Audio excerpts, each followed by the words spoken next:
우리 인사하겠습니다. 사랑합니다. 축복합니다. 사랑합니다. 축복합니다. 사랑합니다. 축복합니다. 할렐루야. 할렐루야. 감사합니다. 감사합니다. 고맙습니다. 춘천에서 외곽도로를 타고 화천으로 들어오자면 터널을 두 개를 지나게 됩니다. 이름을 아시나요? 터널 이름? 세미터널과 보다리 터널. 예, 그렇습니다. 세미터널과 보다리 터널. 이 터널들이 준공되면서 화천과 춘천 훨씬 더 가까워졌습니다. 2년 전에 미국에 살고 있는 아들이 가족과 함께 화천을 방문하게 되었습니다. 마침 도착하는 날이 토요일이라서 제가 마중을 나갈 수 없어서 공항에서 밴 타고 오라고 그렇게 했습니다. 도착할 시간이 되었는데 도착하지 않길래 궁금했는데 때마침 아들에게 전화가 왔습니다. 아빠, 터널을 두 개를 지났어요. 그런데 계속 꼬불거리는 산길만 나옵니다. 이게 맞나요? 그렇게 물어보더라고요. 터널을 지나서 오는데 계속 산길만 꼬불거리니까 이 길이 맞는지 확인하느라고 전화를 걸은 겁니다. 그래서 제가 맞다 그랬어요. 조금만 기다리면 화천이 확 눈에 들어올 거다, 그렇게 이야기를 했습니다. 그만큼 화천은 산골이고 또 수복지역이고 접경지역입니다. 겨울이 오게 되면 강물도 꽁꽁 얼고 지역 경제도 꽁꽁 얼어붙을 수밖에 없던 그런 곳이었습니다. 그런데 이제는 달라졌습니다. 추운 겨울이 오히려 지역 경제를 살리는 뜨거운 계절이 되었습니다. 뭐 때문에 그렇죠? 산천어 축제. 그렇죠? 산천어 축제 때문입니다. 추운 겨울 얼어붙은 강을 바라보는 시선의 변화가 이런 놀라운 역사를 이루었습니다. 이제 산천어 축제는 지역 경제를 살릴 뿐만 아니라 분단의 땅 대한민국이 여전히 평화를 만들어가고 있음을 온 세계에 전하는 겨울 축제의 꽃이 되었습니다. 교회를 바라보는 시선들이 냉소적입니다. 교회의 미래를 바라보는 전망도 어둡습니다. 교회 성장학자들은 한국 교회의 쇠퇴를 기정사실로 하고 있습니다. 이대로 가면 한국 교회는 유럽 교회의 뒤를 따라갈 수밖에 없다, 나름대로 근거를 제시하고 있지만 저는 그 시선과 의견에 동의할 수 없습니다. 왜냐하면 교회는 살아계신 하나님, 우리 예수님의 몸이기 때문입니다. 아무리 상황과 조건이 어둡다고 해도 주님의 손에 붙들린 교회, 주님의 뜻을 따라가는 교회는 부흥할 수밖에 없고 부흥해야 합니다. 부흥은 다시 살아나는 것입니다. 예수 복음이 살아나고 예수 능력이 살아나고 예수 사랑이 살아나는 교회, 영혼 구원의 생명력이 넘쳐나는 교회가 부흥하는 교회입니다. 교회 주인이시며 머리 되신 우리 예수께서 사랑하는 화천제일교회를 향해서 말씀하고 계십니다. 내가 열심을 내라. 주님께서 왜 우리에게 열심을 내라고 말씀하십니까? 다시금 살리고 회복하는 교회, 죽어가는 영혼을 구원하는 교회로 세워 가시기 위함입니다. 코로나 상황 이후에 상황과 조건을 핑계로 쇠락해가고 있는 무기력한 교회들을 향해서 진짜 교회는 얼마든지 부흥할 수 있다고 하는 모델을 보여주시기 위해서 열심을 내라고 말씀하시는 것입니다. 그렇다면 우리는 어떻게 열심을 내고 부흥하는 교회를 이룰 수 있겠습니까? 첫째로 우리가 받은 복의 진짜 의미를 깨달아야 열심을 낼 수 있습니다. 오늘 본문을 보게 되면 가나안 땅에 정착하게 된 이스라엘 백성들이 땅을 분배하는 장면입니다. 요셉 자손이 여호수아에게 땅 분배에 대한 이의를 제기합니다.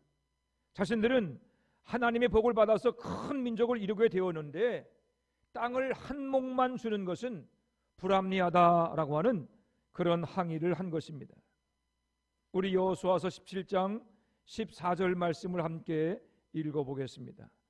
여호수아서 17장 14절 말씀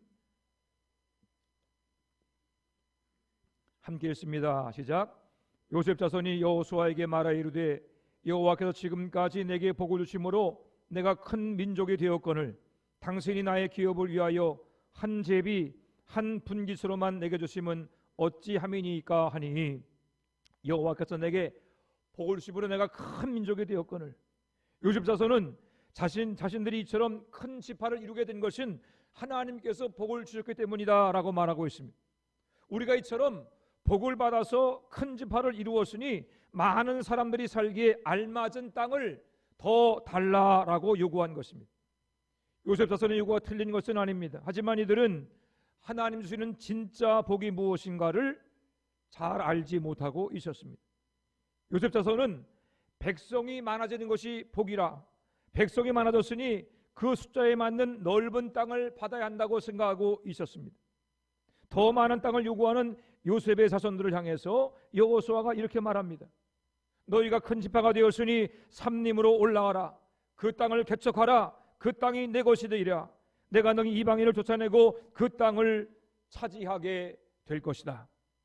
여호수아는 요셉 자손들에게 너희들이 받은 진짜 복은 많은 백성이 아니라 그 백성을 두신 하나님이시라고 말한 것입니다. 너희가 전능자를 믿고 의지하고 순종하면 너희는 더 많은 땅을 차지하게 될 것이며 더 놀라운 복을 누리게 될 것이라고 격려한 것입니다. 사랑하는 여러분, 우리는 예수님을 믿는 사람들입니다. 안타까운 것은 많은 사람들이 예수님을 믿는다고 하면서 우리가 받은 진정한 복이 무엇인가를 알지 못하고 있습니다. 어떤 교인들은 세상의 부귀영화를 누리게 되는 것을 복이라고 생각합니다.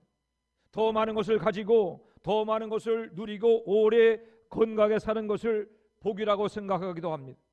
세상 사람들이 원하는 것과 똑같은 것을 우리가 받을 복이라고 생각하기도 합니다. 하지만 예수를 믿는 사람이 받을 복은 그러한 복이 아닙니다. 우리가 받을 복은 세상 사람들이 원하는 것보다 훨씬 더 좋은 것입니다. 세상 사람들은 죽었다 깨어나도 받을 수 없고 누릴 수 없는 복이 예수를 믿는 우리가 받은 복입니다. 고작 인생을 보장하는 복이 아니라 인생을 넘어 영생까지 보장하는 복이 우리가 받은 복인 것입니다. 그렇다면 예수를 믿는 우리가 받은 진짜 복은 무엇이겠습니까?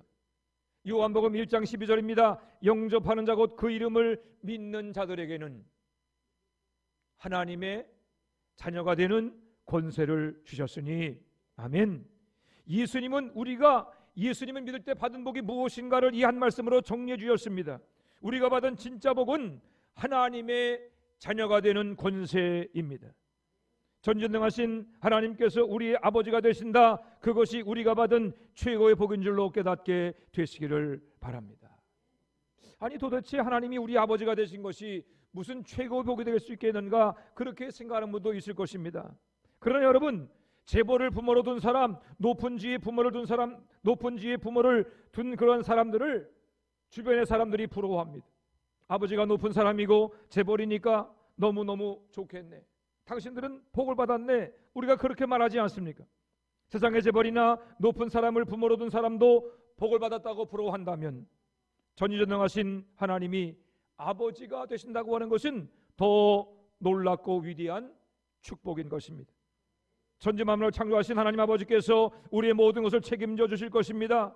전지전능하신 아버지 하나님께서 인생을 사는 동안에 우리를 지키시고 보호하실 뿐만이 아니라 우리 생명이 끝나는 날 우리를 영원한 천국으로 인도해 주실 것입니다. 땅이 복이 아니고 숫자가 많아진 것이 복이 아니라 그렇게 만들어 주시는 하나님이 복입니다. 세상의 부귀영화가 복이 아니라 우리의 삶을 책임져 주시는 아버지 하나님이 우리의 복입니다. 이것을 깨달은 다윗은 노래합니다. 여호와는 나의 목자시니 내게 부족함이 없으리로다. 내가 사망의 음침한 골짜기를 다닐지라도 해를 두려워하지 않을 것은 주께서 나와 함께 하심이라. 주께서 내 원수의 목전에서 상을 차려주시고 기름으로 내 머리에 바르셨으니 내 잔이 넘치나이다. 아멘. 내 원수의 목전에서 나를 해치고 상하게 하고 집어삼키려고 하는 그 원수의 목전에서 하나님께서 상을 차려주시고 기름을 발라주신다. 여러분, 하나님의 놀라운 은혜를 기억하는 여러분 될 수 있기를 바랍니다. 상황과 조건이 복이 아니라 아버지 하나님이 우리의 복이 되십니다. 더 많은 것을 쌓아두고 누리는 것이 복이 아니라 우리 죄를 대신 지시고 십자가 달려 죽으신 예수님이 우리의 복입니다. 많은 돈과 건강과 명예가 복이 아니라 우리 안에 임재하셔서 우리를 인도하시는 성령 하나님이 우리의 복입니다. 너희는 먼저 그 나라와 그 일을 구하라. 그리하면 이 모든 것을 너희에게 더하시리라. 진짜 복을 붙잡으면 다른 복은 보너스로 따라옵니다. 예수님이 우리의 구주가 되시고 전능하신 하나님이 우리의 아버지가 되신 것이 진짜 복임을 깨달으시기를 바랍니다. 우리가 받은 진짜 복을 깨닫고 내게 능력 주신 자 안에서 내가 모든 것을 할 수 있느니라 믿음의 담력을 가지고 주를 섬기는 일에 열심을 내는 모든 성도가 될 수 있기를 주님의 이름으로 부탁을 드립니다. 두 번째로 우리를 도우시는 하나님을 믿을 때 열심을 낼 수 있습니다. 많은 백성의 숫자에 걸맞은 더 넓은 땅을 달라고 요구하는 요셉 자손들을 향해서 여호수아가 이렇게 말합니다. 지금 너희들이 살고 있는 땅이 좁다면 브리스 족속과 르바임 족속이 살고 있는 산으로 올라가서 그 땅을 개척하라. 비록 가나안 족속들이 철병거를 가졌고 강할지라도 너희들이 능히 그들을 쫓아낼 수 있을 것이다. 지금 여호수아는 땅을 더 달라고 요구하는 요셉 자손들에게 땅을 개척하라고 말하고 있습니다. 하나님의 도우심과 약속을 믿고 나아가라는 것입니다. 하나님의 전능하심을 믿고 이방인들을 두려워하지 말고 그 땅으로 올라가 그 땅을 차지하라는 것입니다. 땅을 개척하라고 하는 여호수아의 말을 들은 요셉 자손들이 뭐라고 대답했습니까? 우리 다 같이 여호수아 17장 16절 말씀 함께 읽습니다. 여호수아 17장 16절입니다. 시작. 요셉 자손이 이르되 그 산지는 우리에게 넉넉하지도 못하고 골짜기 땅에 거주하는 모든 가나안 족속에게는 베스안과 그 마을들에 거주하는 자이든지 이스라엘 골짜기에 거주하는 자이든지 다 철병거가 있나이다 하니. 아멘. 여호수아의 시선과 요셉 자손들의 시선이 다릅니다. 여호수아는 전능하신 하나님을 보았습니다. 하나님의 약속을 붙들었습니다. 하지만 요셉의 자손들은 부정적인 것들만을 보았습니다. 우리가 사는 땅이 좁습니다. 대부분이 산지입니다. 우리 주변에 살고 있는 가나안 족속들은 철병거로 무장한 강한 군대입니다. 우리 무기는 보잘것없는데 저들의 무기는 엄청납니다. 그러니까 그 땅을 개척할 수 없다라고 하는 것입니다. 해보지도 않고 하기도 전에 안 됩니다, 못합니다, 틀렸습니다. 어디서 많이 들어본 말 같지 않습니까? 45년 전 여호수아와 갈렙이 가나안 땅을 정탐하고 돌아왔을 때 함께 정탐을 나갔던 10명의 정탐꾼이 그런 말을 했습니다. 우리가 그 백성을 치지 못하리라. 그들은 우리보다 강하다.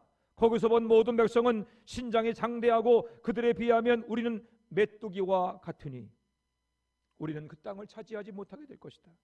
만일 우리가 거기 사는 거인들과 전쟁을 하려 한다면 그 땅은 우리의 무덤이 되고 말 것이다. 하나님은 이런 부정적인 말, 믿음이라고는 찾아볼 수 없는 악평하는 이들에게 진노하셨습니다. 여호와의 말씀에 내 삶을 두고 맹세하노라. 너희 말이 내 귀에 들린 대로 내가 너희에게 행하리라. 정탐꾼들의 부정적인 말대로 되었습니다. 하나님을 불신하고 악평하며 거기 동조하던 이스라엘 백성들 다 광야에서 죽고 말았습니다. 하나님 말씀에 순종했다면 7일이면 들어갈 수 있었던 가나안의 길이 40년을 방황하는 고생길, 아무도 약속의 땅에 들어갈 수 없는 죽음의 길이 되고 말았습니다. 순종하면 7일인데 불순종하여 40년 세월을 광야에서 방황하고도 그 땅에 들어가지 못했던 것입니다. 사랑하는 여러분, 그의 말이 그의 믿음입니다. 입만 열면 불평하고 원망하는 사람은 그 불평과 원망에 쓴 열매를 먹게 될 것입니다. 입만 열면 안 됩니다, 못합니다, 틀렸습니다, 절망과 불신의 말을 하는 사람들은 그러한 인생을 살게 될 것입니다. 우리는 예수님을 믿는 사람들입니다.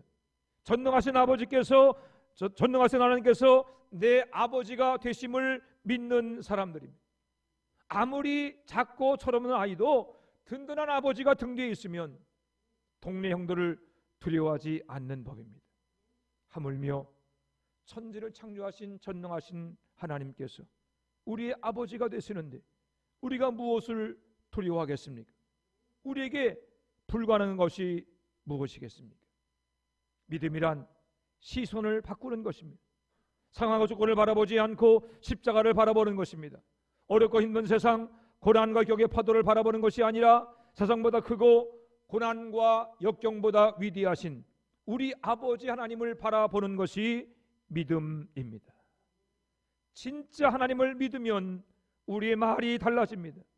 진짜 구원받은 자녀는 그의 입술에서 나오는 말도 하나님의 자녀다운 말로 변화되는 것입니다.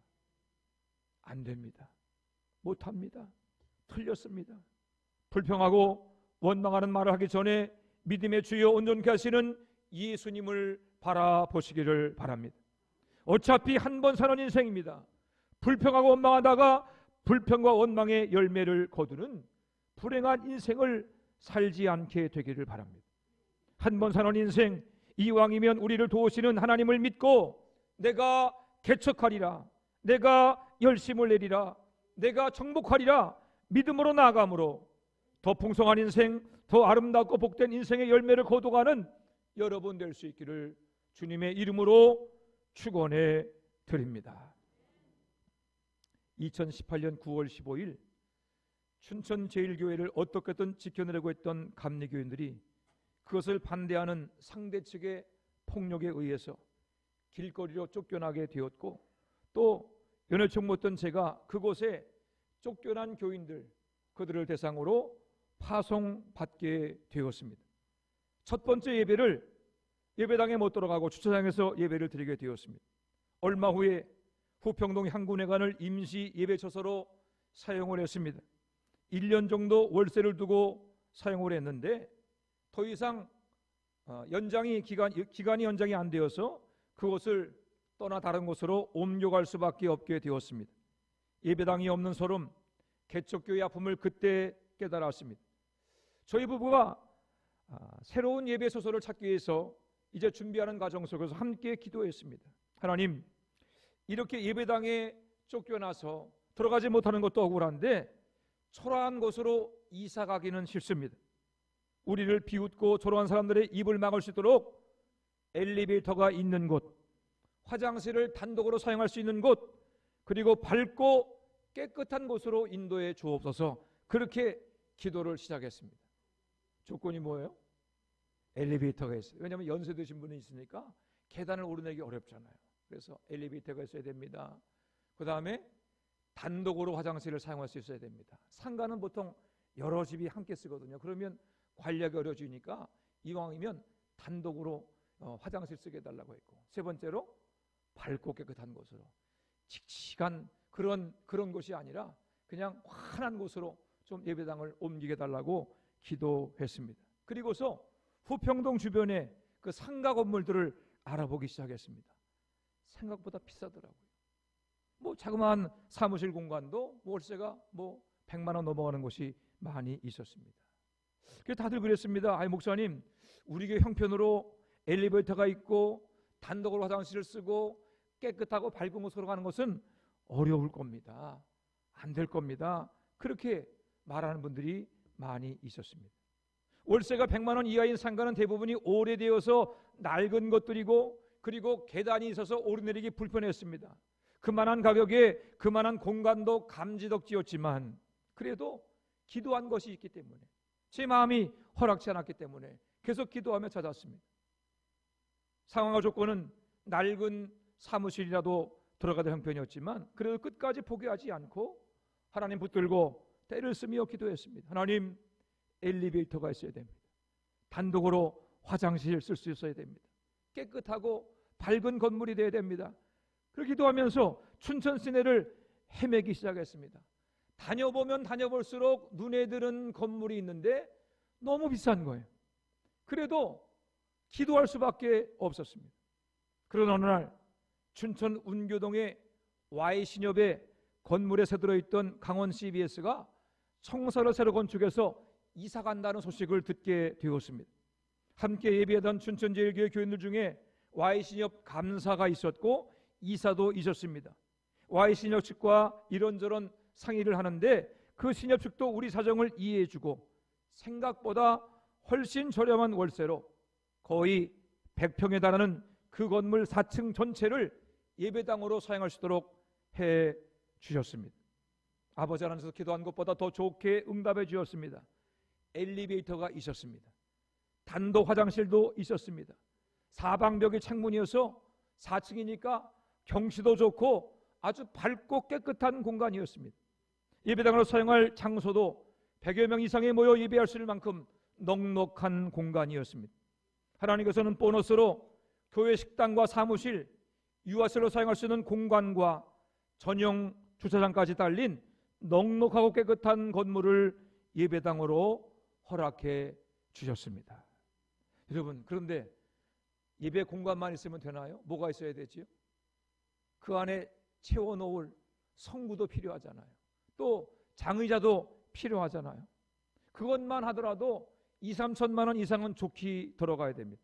그 놀라운 것은 예배 소설을 마련한 그 즈음에 한 번도 뵌 적이 없는 포천에서 목회하는 목사님과 연결되어서 그 빈 공간을 채우고도 남을 만한 성구 일체도 공짜로 들여놓게 되었습니다.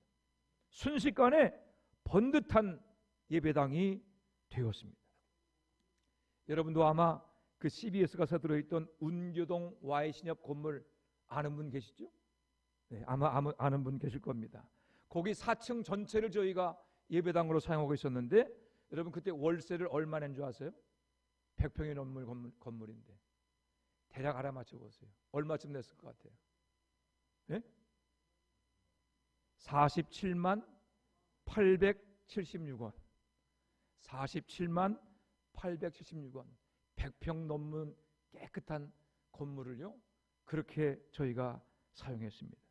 춘천 시내에서 엘리베이터가 있는 100평 정도의 공간을 50만 원도 안 되는 월세를 내고 사용한다는 것은 누가 들어도 말이 안 되는 일입니다. 여러분, 제 입술의 말, 간절한 기도를 들으신 아버지 하나님께서 귀에 들린 말대로 응답해 주신 줄로 믿습니다. 그때 구하라 찾아두리라고 하는 그런 말씀, 너희 말이 내 귀에 들린 대로 행하려고 하는 그 말씀의 의미를 깨닫게 되었습니다. 그날 이후 제 기도는 더 넓어지고 더 높아지고 더 커지게 되었습니다. 살아계신 주님을 온전히 신뢰하게 되었습니다. 우리는 다 예수님을 믿는 사람들입니다. 전지전능하신 하나님께서 내 아버지가 되심을 믿는다고 고백합니다. 그런데 우리가 말하는 것을, 우리가 서로 말하는 것을 가만히 들어보게 되면 믿음의 말이 아닌 경우가 너무나 많습니다. 전능하신 하나님이 아버지 되심을 믿는 사람들의 언어가 아닙니다. 직분은 집사, 권사, 장로, 목사요, 수십 년 예수를 믿은 사람들인데 하는 말을 들어보면 안 됩니다, 못합니다, 틀렸습니다, 불신자의 말과 다르지 않습니다. 우리가 하는 말이 우리의 믿음입니다. 우리가 복주를 기뻐하신 하나님을 믿는데도 불구하고 안 되고 못하고 틀려진 인생을 살고 있다면 그것은 우리가 그렇게 말했기 때문입니다. 우리가 했던 부정적인 말의 열매를 우리가 거두며 살아온 것입니다. 하나님은 우리의 말대로 응답하십니다. 우리 아버지는 불가능이 없으신 하나님이신데 왜 우리의 말은 그 믿음의 고백과 다릅니까? 믿는다고 말만 하는 것은 믿음이 아닙니다. 순종해야 믿음이고 믿음의 말과 행실로 살아가야 믿음인 것입니다. 여러분의 말이 여러분의 믿음입니다. 여러분의 기도가 여러분의 미래입니다. 우리 시대의 교회의 부흥을 이루고 믿음의 명문가를 세우고 싶다면 그렇게 말하고 그렇게 기도하고 그렇게 생각하고 그렇게 행동해야 합니다. 우리의 말과 기도를 들으시는 살아계신 하나님께서 우리가 말한 대로 기도한 대로 응답해 주실 것입니다. 독생자 예수님을 아끼지 않으신 아버지 하나님께서 우리의 모든 필요를 책임지시고 공급해 주실 것입니다. 아직도 1월입니다. 성령께서 우리 모두에게 새 힘과 새 은혜, 새 능력을 폭포수처럼 부어주시기를 기도합니다. 내가 열심을 내라. 주님의 음성에 아멘으로 응답하는 여러분들이 되시기를 바랍니다. 상황과 조건을 바라보지 마시고 믿음의 주여 온전케 하시는 예수님만 바라보시기를 바랍니다. 안 됩니다, 못합니다, 틀렸습니다, 입술로 범죄하지 말고 믿음으로 순종하며 열심히 충성하시기를 바랍니다. 그리함으로 상황과 조건을 핑계로 쇠락해가는 이 시대에 무기력한 교회들을 향해서 주님의 놀라운 능력과 기적을 힘입어 날마다 부흥하는 진짜 교회를 세워가는 여러분 될 수 있기를 주님의 이름으로 축원해 드립니다. 기도하겠습니다. 하나님 은혜와 사랑을 감사합니다. 예수 믿어 구원받게 하시고 주님의 자녀가 되는 놀라운 축복을 허락하신 것을 감사합니다. 하나님의 자녀가 되었사오니 하나님의 자녀다운 말과 생각과 행동을 통하여서 하나님이 약속하신 바 놀라운 은혜와 축복을 풍성히 누리는 삶을 살게 하여 주시옵소서.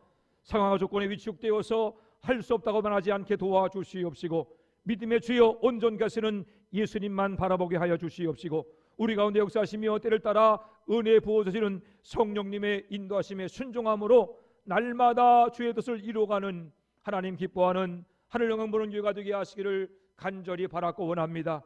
이 한 해 주여 우리 모두 삶을 축복하여 주시옵시고 날마다 믿음이 성숙게 도와주시옵시며 삶과 생활 속에 그리스도 예수를 닮아가는 아름다운 열매가 맺혀지게 하여 주시기를 원합니다. 그리함으로 우리의 변화되어진 삶을 통하여서 우리의 가정이 구원받게 하시고 우리 이웃이 구원받게 도와주시고 이 화천 땅에 예수 복음이 증거되어지는 놀라운 부흥의 시절이 임하게 하여 주옵소서. 감사드리며 예수님의 이름으로 기도해 싸움나이다. 아멘.